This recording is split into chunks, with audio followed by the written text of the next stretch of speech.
Bonjour, je m'appelle Nanisha Khomsanit.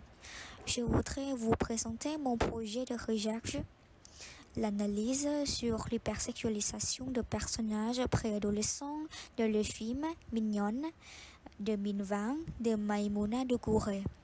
Ce film raconte l'histoire d'une fille sénégalaise, Amie, qui participe au concours de danse hypersexualisé avec les autres jeunes filles, même si elle est obligée de rester musulmane. Le projet de notre recherche vise à répondre aux questions posées sur le film Mignonne de Maïmouna Doucouré. Pourquoi les personnages préadolescents sont-ils sexualisés?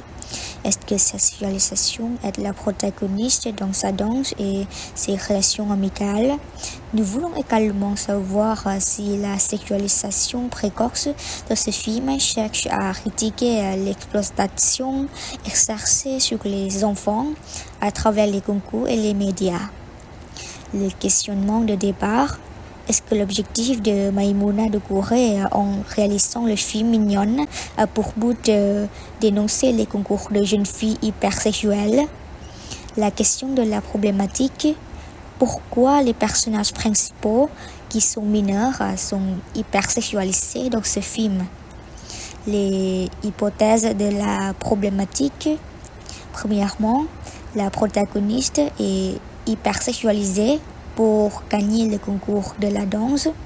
Deuxièmement, la protagoniste est hypersexualisée à cause d'avoir le sentiment d'appartenance à la communauté.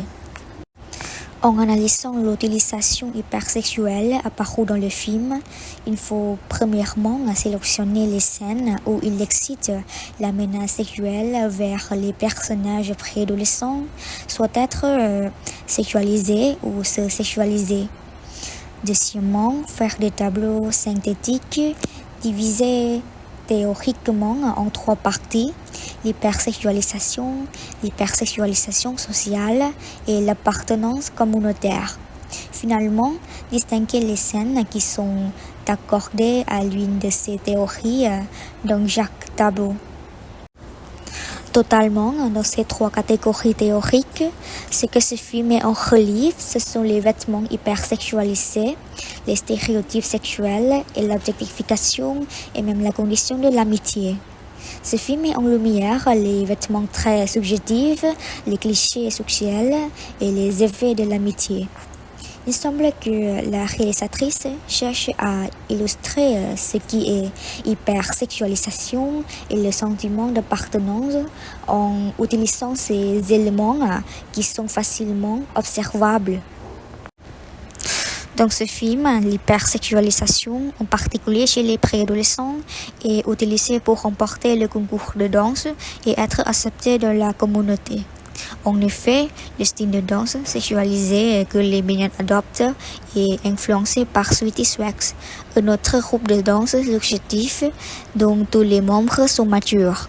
Mais en définitive, la protagoniste, Amie, ne réussit ni la victoire de danse ni le sens du besoin communautaire.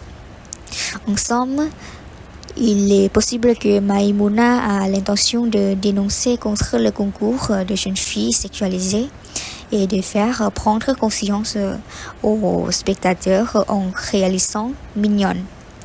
Par contre, suite à la promotion de Netflix et pour publier l'affiche très provocative concernant les jeunes actrices, ça a provoqué les critiques négatives et le hashtag Cancel Netflix des gens.